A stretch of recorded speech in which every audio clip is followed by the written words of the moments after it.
What's up, Green Bay Packers fans? Welcome back. We are here, of course, to discuss the Green Bay Packers' eventual overtime victory over the Cincinnati Bengals.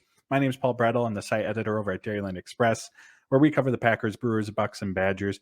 I also have a new article out every Monday and Friday over at Cheesehead TV. And if you're watching on YouTube, as it says at the bottom of the screen, you can find me on Twitter at Paul_Brettel. So just as we do every week after every Packers game, we are going to dive into my observations from their performance.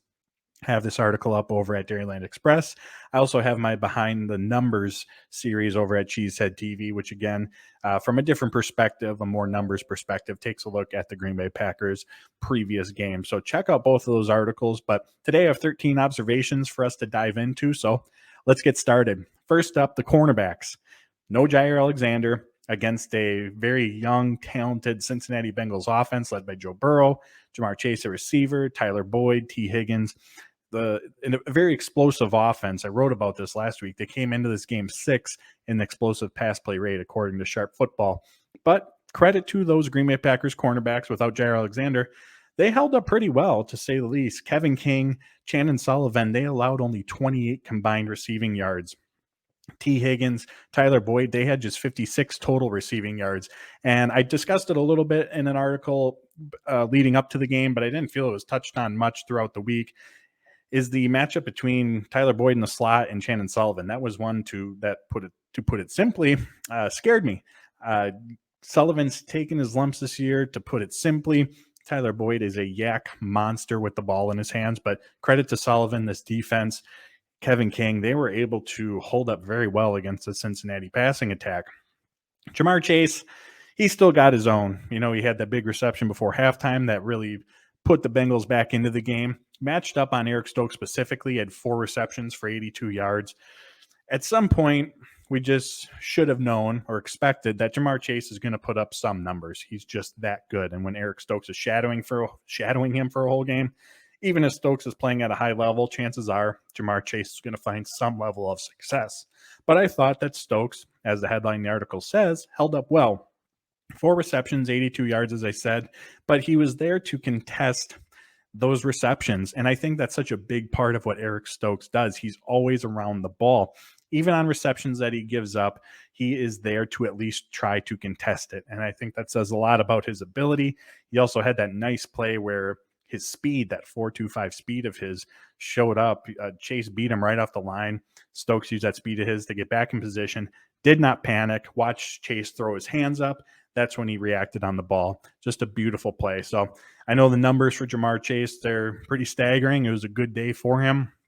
But in terms of one-on-one with Eric Stokes, still got his a little bit, but Stokes did a nice job of making sure that he didn't completely take the game over when he was covering him. Next up, the elephant in the room. Let's just jump right into the performance from Mason Crosby. So he missed an extra point, of course, missed 3 field goals, all of which would have either given Green Bay the lead late or been a game winner for them. He eventually did kick the game winner, as we all know. But before that point, this game very much had 2018 Detroit Lions vibes. I'm sure you all remember that game at Ford Field. Mason Crosby was 0 for 1 on extra points, 1 for 5 on field goal attempts. Green Bay ended up losing that game by 8 points. For the longest time, or at least for the second half of the fourth quarter into overtime, it certainly felt like that was the path that this game was going on. So there's the obvious. Mason Crosby missed kicks, wasn't good, but Matt LaFleur said on Monday, and I have an article devoted to this exact topic, is that he said it wasn't all Mason Crosby's fault. Now, he didn't get into specifics, said he wasn't going to throw anyone under the bus, just said to go back and watch the game, watch the tape. And if you do, I know I've talked about it on here before, I know I've written about it, that same issue since really the 49ers game 3 weeks ago still persisted. From the right side of the formation, the opponent is loading up and they're getting through way, way too easily. And that was the same issue that happened against the Cincinnati Bengals. They found success coming in through that right side. And this time it was Tyler Lancaster, who was the far right blocker. The previous 2 weeks, it had been Robert Tonyan. And honestly, if this coming Sunday against Chicago, if Lancaster is not in that role, I'm not going to be surprised whatsoever. He looked slow out of his stance, didn't have any sort of gap integrity, and those blockers just came flying through. Now, understandably so, he can't block two guys at one time, but there needs to be a chip to at least slow him down, because all it takes is a split second, half a second to slow him down, and there should be plenty of time to get that kickoff. And then he takes on the interior player, make the guy on the outside have to go further around you. That extra half a second can mean the difference between a clean kick and a contested kick. That was not happening. And if you go back and rewatch those plays, there were a Bengal or two Bengals coming in on a majority of those kicks. So if you're Mason Crosby, and in that split moment, you might not be thinking, oh, shoot, here comes somebody. But subconsciously, obviously, being a kicker is a very, cerebral in between the ears position. And subconsciously, or whatever it was, he naturally could have pushed or pulled the ball left, knowing that someone was coming from the right. And if you think about it or go look back, every miss that he had was to the left. So I think that's likely what Matt LaFleur was referring to. Maurice Drayton was asked about this last week because it was an issue against San Francisco. It was an issue against Pittsburgh. He said it was fixed. It clearly is not fixed. This is something to watch moving forward, because the Green Bay Packers are very, very lucky that it hasn't cost them a game yet. And it really could have cost them too. That Niners game was within inches, literally inches of being blocked. This game, they absolutely could have lost. And heck, even the Steelers game, if it wasn't called off sides, we don't know. There's still a lot of ball game left in that situation, but that really could have turned the tide of the game. So this is certainly something to keep our eyes on moving forward, but the Green Bay Packers have to fix this. It's turned from, a mistake or two to this is a serious, legit problem that the special teams unit has. Hey, special teams, as long as we're talking about it, it was a rough day overall. Again, Cory Bojorquez, we'll give him, we'll let him off the hook because he's been so good, but backed up in Green Bay's own territory, he had a not so good punt. Not a full-blown shank by any means, but not what we've seen from him either. He only averaged 33 yards per punt on his two attempts, and this one in particular went out of bounds. Cincinnati started around midfield, and I believe that ended in a scoring drive. The Green Bay kick return unit also allowed a 44-yard kick return, and Amari Rodgers, he still looks incredibly uncomfortable back there. Add then Mason Crosby's issues, those blocking issues on the field goal extra point attempts, and it was just a rough day for the Green Bay Packers special team. Speaking of rough day, it was also a rough day for the red zone units on both sides of the ball, offense and defense. Last year, if you recall, the Green Bay Packers were incredibly efficient in the red zone. They scored a touchdown in 80% of their red zone trips. Naturally, that was tops in the NFL. That was a historic pace, 80%. Now, we shouldn't have necessarily expected that coming into this season. They were going to maintain that pace. Again, that's a ridiculous pace, but they've really fallen off in the red zone. They were 2 for 4 in the red zone on Sunday against the Bengals, and honestly, settling for field goals is a big reason why the Cincinnati Bengals were able to hang around in that game. If they punch those in for touchdowns, this, even with Crosby's missed field goals, this game does not go to overtime. And on the season, the Green Bay Packers are converting a touchdown in the red zone on only 55% of their trips. That ranks 27th. So there's still time to turn this around. I think with Rodgers at quarterback, LaFleur, generally we all think that's going to be what happens, that this offense isn't going to continue to struggle this poorly, but they've gone from 80% and leading the NFL to 55% success rate and ranking 27th. On the defensive side of the ball, I'm going to get into it later, but this was overall, I thought, a very good performance, their best performance of the season overall for this Green Bay Packers defense, but they can still struggle in the red zone. They have yet to hold an opponent to a field goal or force a turnover once they reach the red zone this season. They absolutely have to get better in that situation. I think they need to turn up the aggressiveness. They seem to be very passive in the red zone. We saw that against Cincinnati.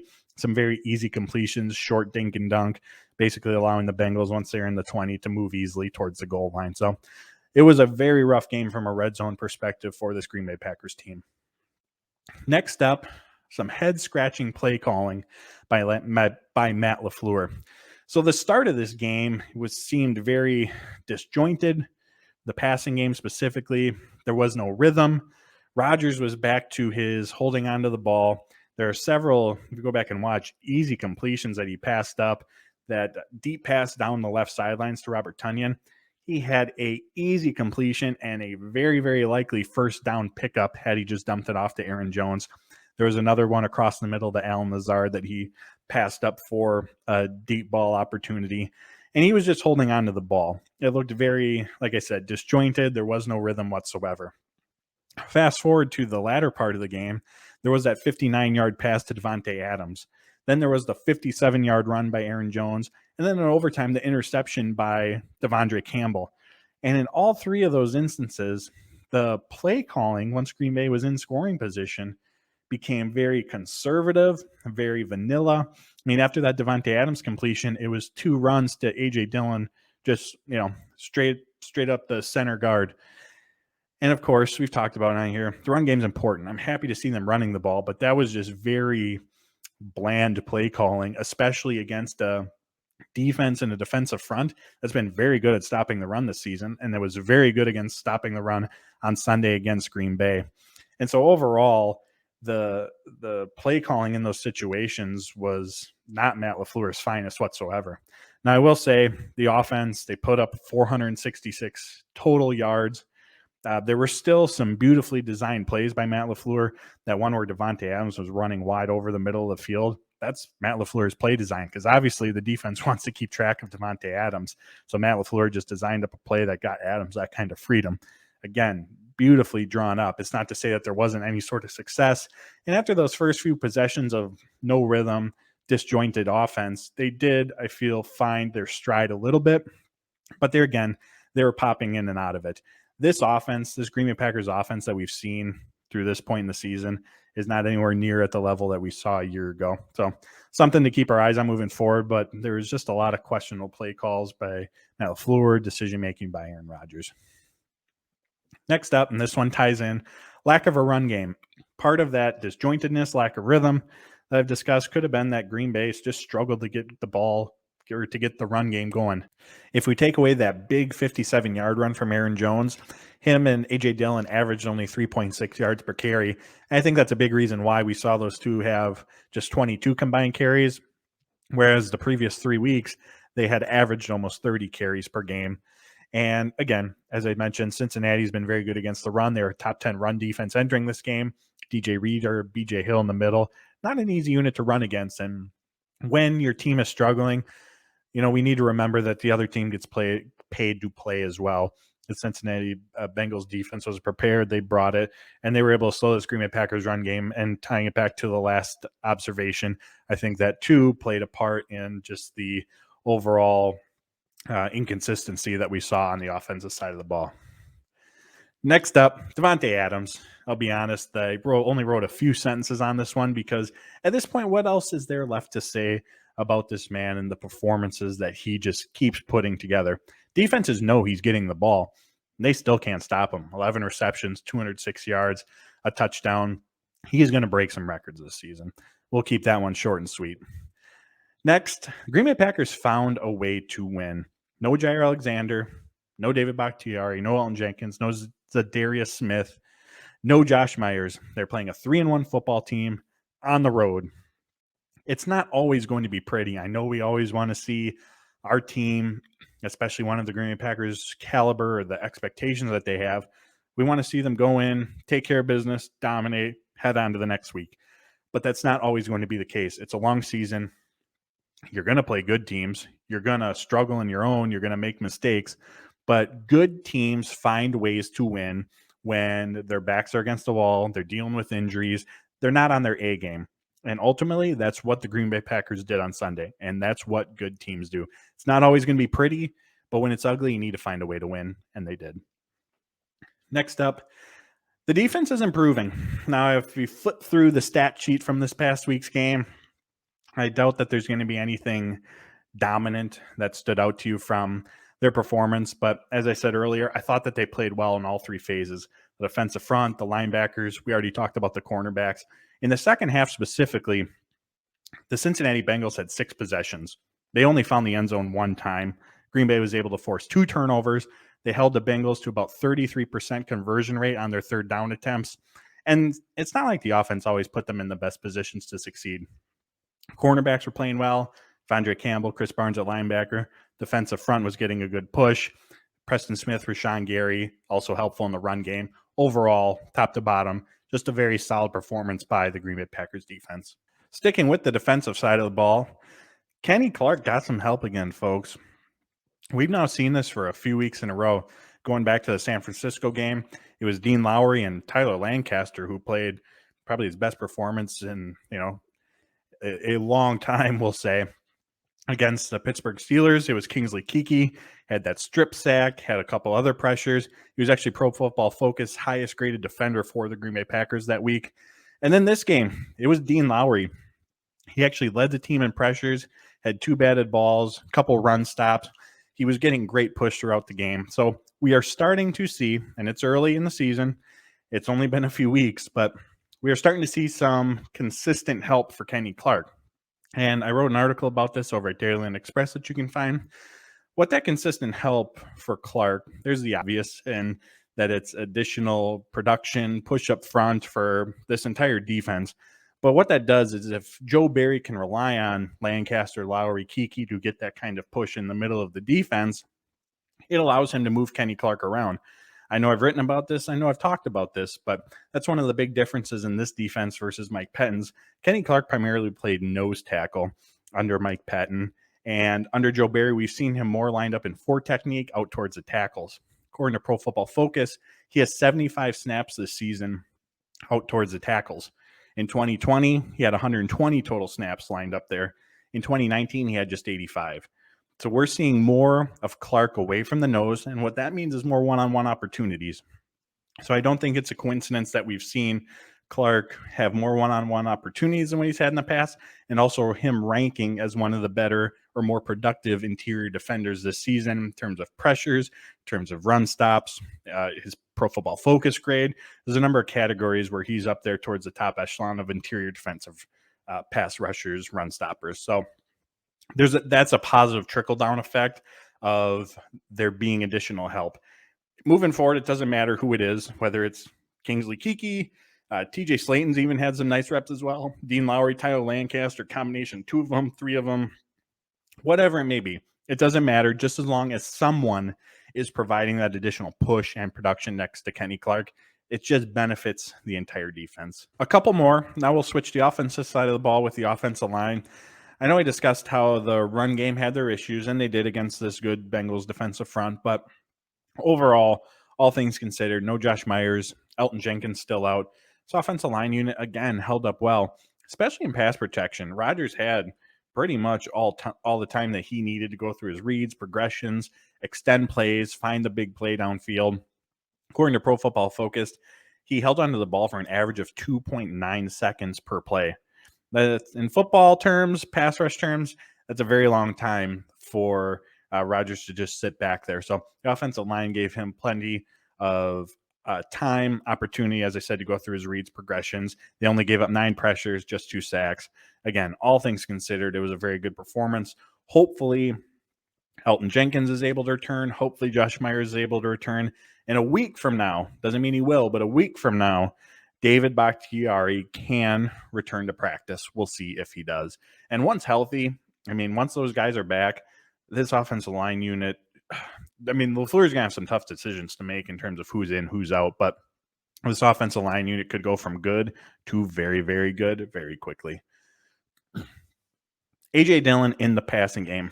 Coming out of Boston College, we know that this was one of the big criticisms, that he had just didn't have any or much experience as a pass catcher. I believe he had only 21 receptions during his college career.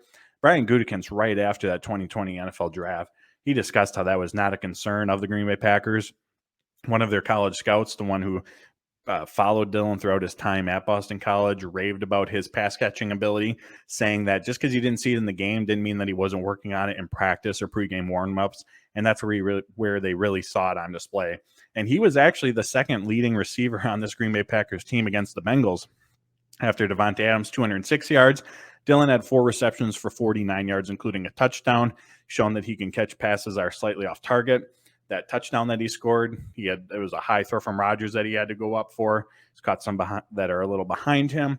He can make defenders miss. So he's turning into a real threat. And Aaron Rodgers, he even said he's not just a cold weather back, he's an all-the-time back, which an extremely high compliment for A.J. Dillon. He's someone that can affect this game in a number of ways and be utilized in, as Roger said, in every situation. He's not just a cold weather back.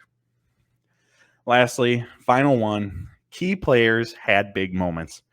In games where, as I said, it's ugly, it's not pretty, you need your key players, your leaders, your stars to step up and perform. And that's what the Green Bay Packers had. In the second half, it was like pressure by Kenny Clark that led to an Adrian Amos interception that eventually led to a Green Bay Packers score.